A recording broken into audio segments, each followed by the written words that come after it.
Egunero legez, eguneko elkarrizketari atea irekiko diogu, eta horretarako gaurkoan gurekin daukagu Asier Etxenike, Hezkuntza Plazara Dinamikako kidea da bera, eguerdion. Bai, eguerdion. Hezkuntza zirriborroarekin kezka agertu duzue, hezkuntza itun zabal hori lortu zenetik ona, zer da aldatu dena, zer da gertatu dena? Bueno, helenik eta behin uste dut merezi dela pixkat kokatzea, ez? Guk Hezkuntza Plazaran ja pirilan egin genuen, halako agerraldi bat, 100 pertsona baino gehiagok halako diagnostiko konpartitu bat edo plazaratu genuen, oro har hezkuntza eremuan ikusten genituen gabeziekin, bai euskalduntzean, bai segregazioan, hezkidetza eremuan, hezkuntza sistema oso zentralizatua ikusten genuen, hezkuntza komunitatearen parte hartzeko aukerak nahiko mugatuak, ikastetxe ezberdinen artean halako lehia marko bat ezarrita dagoela, eta holako diagnostiko bat konpartitzen genuen, eta nolabait, diagnostiko hori kontuan hartuta beharrezkoa ikusten genuen, transizio bat, hezkuntza sistema guzti horretan, transizio bat egiteko beste marko bat. Eta horretarako eskatzen genuen ja momentu horretan, hezkuntza akordioa negoziatzen ari ziren horretan, pixkat termino horietan mugituko zen hezkuntza akordio hori. Hor apirilean, alderdi politikoen artean akordio horretara nolabait iritsi ziren, eta guk egin genuen balorazioa izan zen, oro har balorazio positibo bat, baina oraindik ere zehaztapenak eta horiek nolabait gauzatzeko bestelako ezaugarri batzuk edo beharko zirela. Baina nolabait akordio horrek bai margotzen zuela oinarri bat aurrera egiteko. Eta guretzat oinarri hori ontzat ematen dugu uste dugulako, aipatutako diagnostiko hori kontuan hartuta, izan daitekelako oinarri bat, transizio bat egiteko hezkuntza sistema guzti horretan. Eta transizio bat nolabait gaur egun dagoen egoera horretan bateratze bide bat egiteko. Eta alde horretatik dauden aukera ezberdinak, ikastetxe ezberdinak, sare ezberdinak ere bai, nolabait marko bat eman, elkarlanak sustatzeko eta neurri horretan eskubide eta bete beharretan ere berdintzeko ikastetxe guzti horiek. Orduan uste dugu hori, oinarri hori akordioan nolabait badagoela, kontua da gero, irailean lakuak aurkeztu duenean bere lege zirriborroa, hor akordiotik hainbat gauza jauzi egin direla, eta indefinizio maila handitu egin da, inkluso gauza batzuetan zehaztuta zeuden gauzak ere desagertu egin dira, eta hortik nolabait gure kezka. Eta ez bakarria legearekin, baizik eta akordioa lortu zenetik, uste dugu akordioan bereziki legean edo pentsatzen dela, baina ez da soilik legea hitz egiten, baita bestelako neurri batzuetaz, dekretoak, ituntzeak, hainbat kontu edo kontuan hartzen dira, eta akordioa eman zenetik, adibide zehatz bat ematearren, digitalizazioaren eremuan, lakuak erabaki batzuk hartu zituen, eta hor kontrako norabidean zihoan erabaki bat izan zen. Nolabait gure ikasle guztien datuak eta gure hezkuntza komunitateko datu guztiak Microsoftekin hitzarmen baten bidez konpartitzea eta hori beraien esku jartzea. Eta hori hain zuzen akordioan kontrako norabidean lortu ziren adostasunak. Eta hori bezala lege zirriborroaz gain hainbat neurri dira hartzen, ez dena soilik legea bera, legearen diseinu hori, baita, hori digitalizazioa aipatu dut, baina baita ere haurreskola partzuergoaren doakotasuna hurrengo ikasturtetik aurrera, hainbat eta hainbat erabaki, batzuk badoazenak akordioaren logikan, baina beste batzuk ez. Orduan nolabait horri ikusten dugu, hori horren gainean egon beharra dagoela eta behintzat guretzat oinarrizkoak diren elementu horien gainean oraindik ere lana badaukagula horiek bermatzeko. Aipatu duzunez, hezkuntza itunean agertzen ziren adostasun batzuk, zirriborroan dagoeneko ez daude, edo malgutu dira horiek, zeri egozten diozu hori? Zeri baino, azkenean batetik hezkuntza akordioa bada lau alderdi horien arteako adostasun bat, eta orain mahai gainean dagoena da lakuak edo gobernuaren proposamen bat. Ulertzen dugu dela nolabait, beraien interpretazioa, akordio horretatik garatutako interpretazio bat, baina ez da lau alderdien artean nolabait adostutako edo landutako lege zirriborro bat. Orduan guretzat ikasturte hau klabea da nolabait akordioan adostu ziren elementu guzti horiek orain zirriborroan zehatz-mehatz hartzeko, hori zehazteko, eta horretan ez bakarrik akordioan jasota zeuden bezala, eta gainera nolabait zehaztasun horiek jasotzeko zehatzago, baita ere nolabait kontrol mekanismoak ere zehazteko, eta nolabait adosten ziren helburu horiek lortze aldera ere, baliabideak ere bai zeintzuk izango diren zehazteko. Uste dut legean nolabait zehaztapen guzti horiek bai jaso bar direla, eta hor klabea izango da batetik, ikasturtean zehar horren inguruan presioa egiteko ze gaitasun daukagun, ikusita lege zirriborroak ez diola horri erantzuten, eta bestetik alderdi politikoen artean ere bai, ze negoziazio ematen diren, ez? Sakonduko dugu, etasun horietan, esaterako zirriborroaren arabera, bete behar batzuk betetzen dituzten ikastetxe guztiek, jasoko dute ehuneko finantzaketa, zeintzuk lirateke baldintza horiek?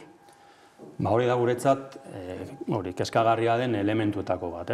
Akordioan bai zehaztapen nahiko handiarekin jasotzen da ze ikastetxek osatuko luketen eskola hezkuntza zerbitzu hori, eta aldiz ezaugarri horiek desagertu egin dira orain hezkuntza lege aurreproiektuan.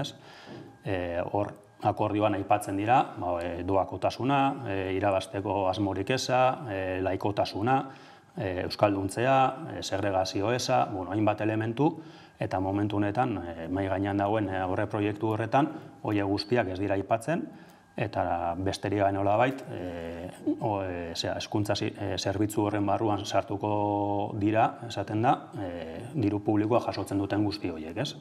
Orduan, guretzat hori bada, kezkagarria, izan ere elementu hori bada nolabait hezkuntza sistema berrantolatzeko edo aipatzen dugun transizio hori egiteko gakoa den elementutako bat.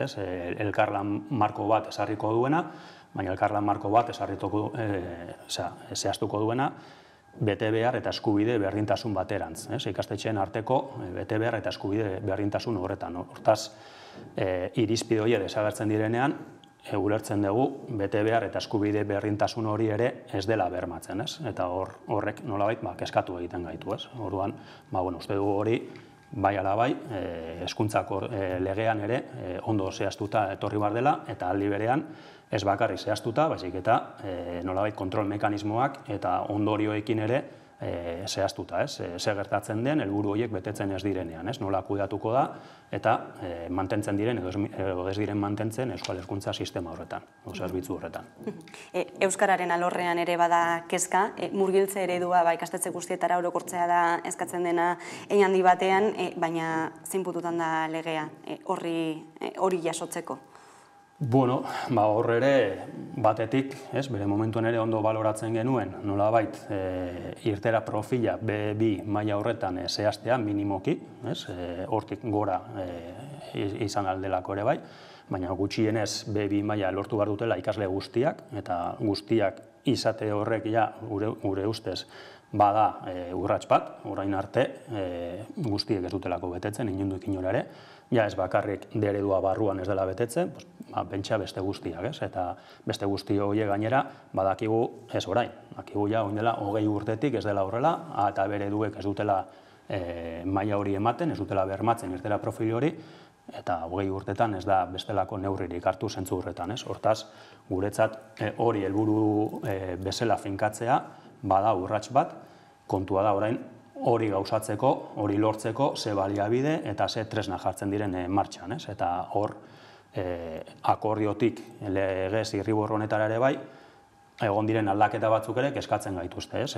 Eta horietako bat, printzipioz bide hori egiteko lagungarri izan behar duen tresna bat, Euskara Institutua izango litzateke, izena ere aldatu diotena momentu honetan, Euskara Institutua izatetik Euskara eta Hizkuntzen Institutua izatera, horrelako terminologia zabalago bat erabiltzen da, eta zentzu horretan, ez dakigun den nolabait, sektore batzuk lasaia guzteko, baina finean filosofia berdinen jarraitzen duen, edo ez, eta zalantza guzti horiek legean, proiektu horretan ez dira argitzen, eta hori bezala, ze gertatuko den, zailtasun gehien dauzkaten ikastetxeak, edo zonaldean, ze baliabiderekin kontatuko duten, eta bar, hor, helburu bat bai finkatzen da, baina gero helburu hori betetzeko, oraindik ere, zehaztasun falta asko daude, baliabidea zeintzuk izango diren eta nola aplikatuko diren, ez da ezer aipatzen, orduan, ikusten dugu, badagoela, hor ere, kezkatzeko beste elementu bat, eta aldi berean,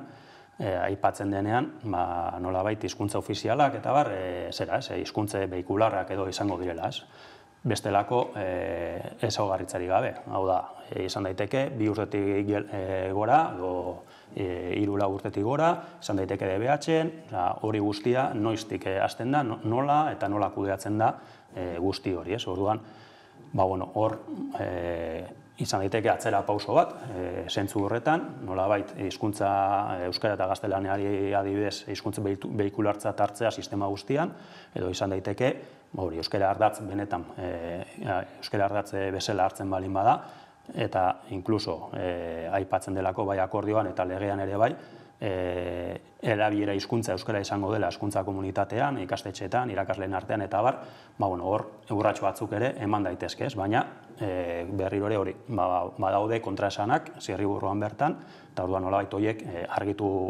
argitzea beharrezkotzat ematen dugu.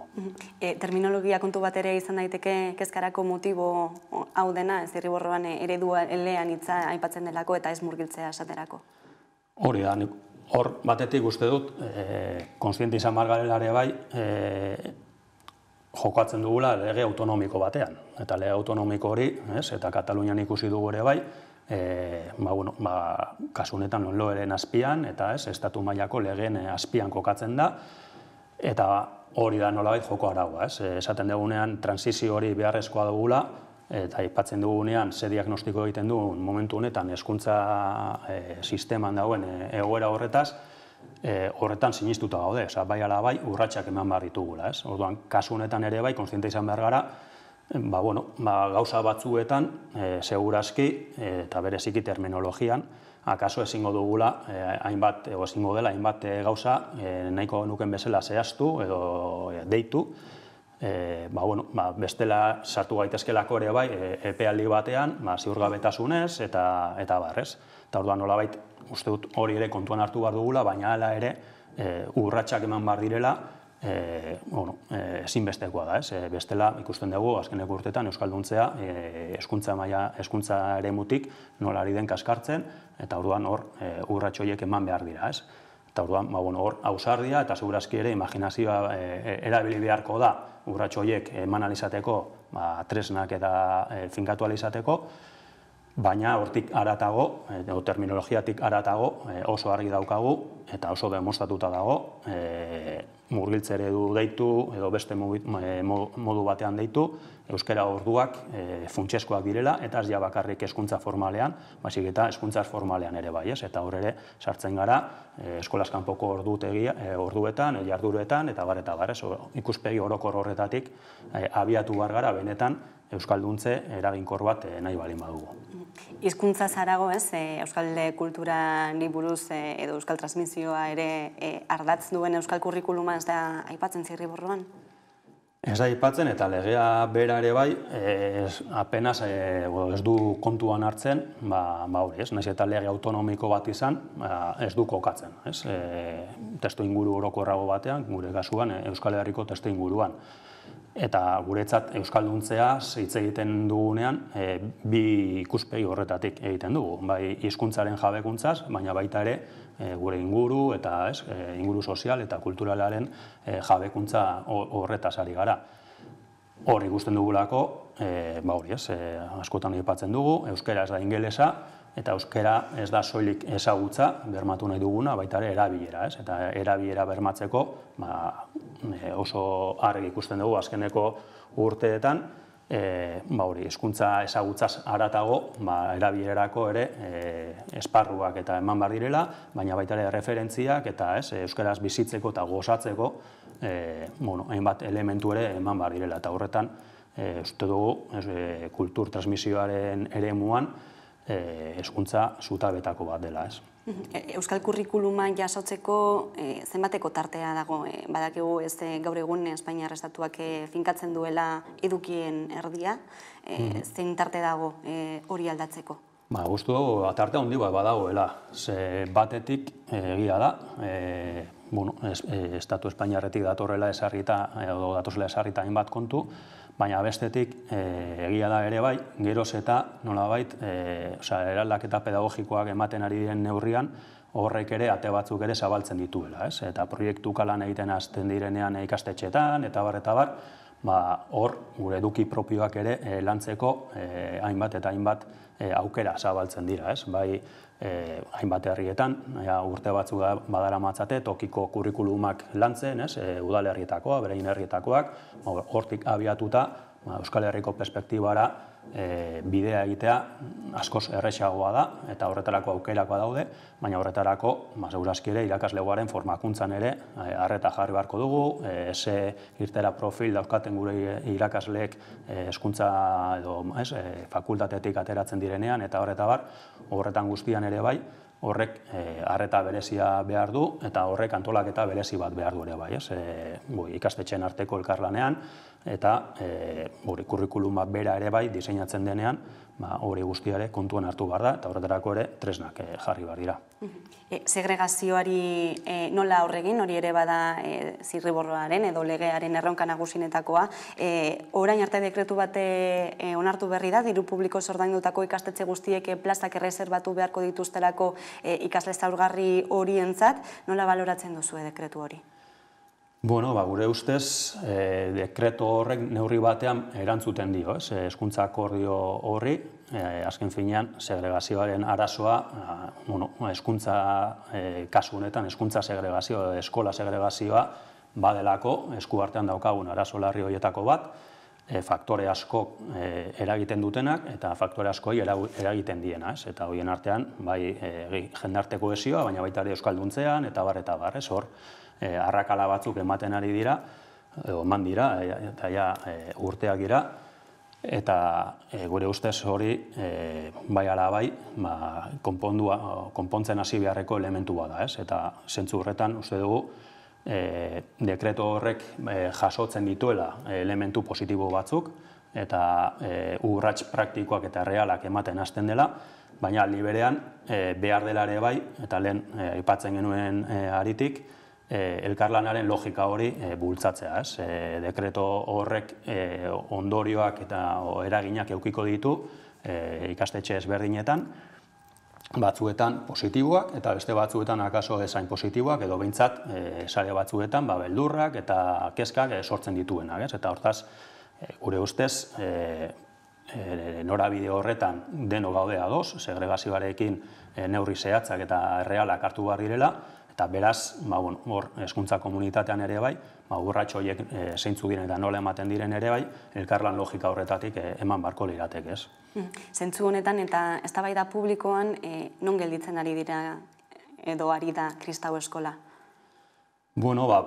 Hor pentsatzen dut, beraien realitateare oso ezberdina dela, ez? Beste ikastolen sarearekin edo sare publikoarekin, baina zango nuke sare bakoitzak ere bai bere barruan ere baduela, ez? Aniztasun maila bat, ez?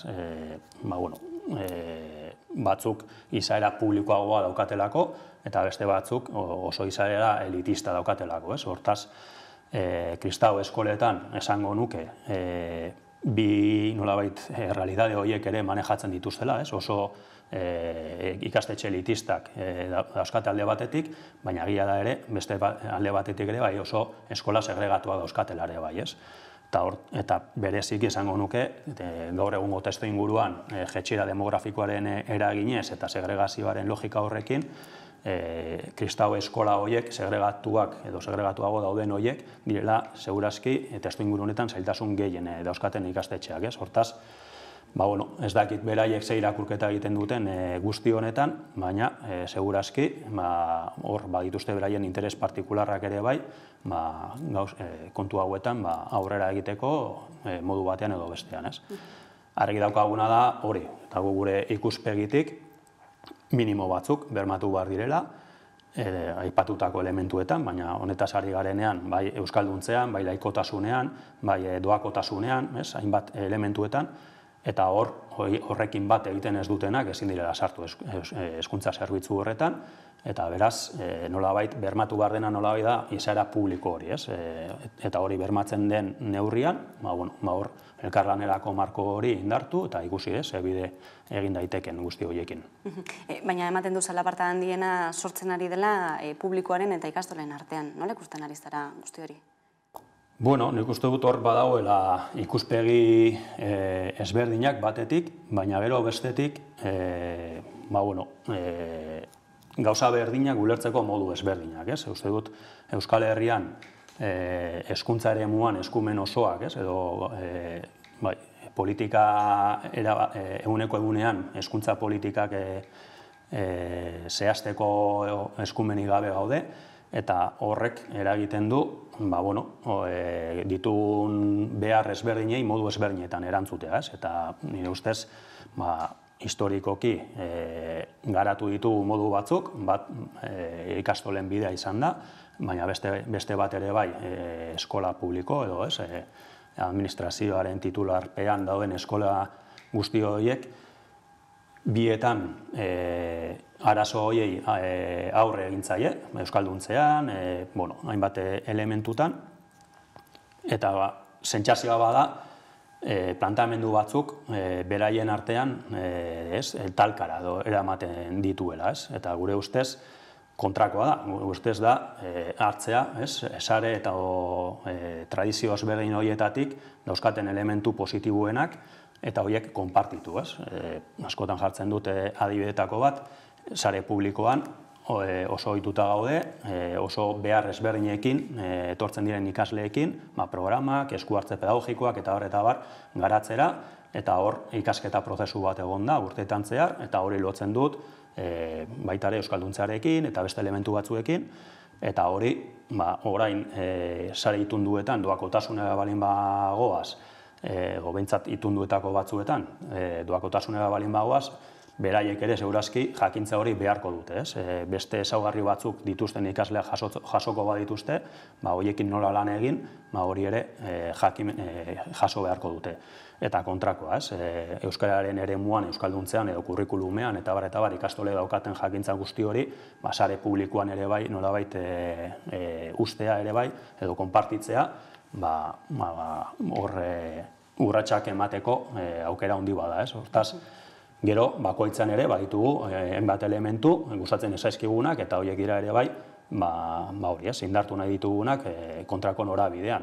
Dala irakaslegoaren kontratazioak, irakaslegoaren finkapenak, edo egonkortasuna handitu, eta bar, hainbat elementu, gure ustez, transizio bideo horretan, sare bakoitza, ikastetxe bakoitzak, ikastetxeen artean, inkluso sare berdinen barruan ere bai, ezberdintasuna handia daude, positiboa daukaten guzti hori konpartitu eta konpontzeko edo hobetzeko dagoen guzti hori konpontze bidean jarri behar dugu. Hezkuntzaren eztabaida esan daiteke bi ardatz dituela, alde batetik gizarte mailan ematen ari den eztabaida, hezkuntza plazara da bezalako dinamikekin, eta bestetik Eusko Legebiltzarrean jorratzen ari direna, esango zenuke norabide berberan doazela? Esango nuke gai batzuetan behintzat, esparru guztietan badaudela ikuspuntu ezberdinak, eta ez da erresa, azkenean finean, ari gara nolabait perspektiban jartzen, herri baten hezkuntza sistema bat eraiki nahi dugula, eta kasu honetan gainera ez da Euskal Herri osokoa, da autonomia baten barruan edo, hiru herrialdeen barruan adostuko den zerbait, eta izan behar duela nolabait ere bai, hori ikuspegi horretatik akordio edo, kasu honetan legera balin bagoaz, lege bat nahiko zabala, eta horrek sortzen ditu oso ikuspuntu ezberdinak eta oso behar ezberdinetatik ere abiatzen garenak, ikastetxe edo sare bakoitzak ere bai, behar ezberdinak ditu eta aipatutako helburuak lortze aldera ere bai, oso distantzia ezberdinetara dago, helmuga horretatik. Batzuk gertuago gauza batzuetan, beste gauza batzuetan urrunago.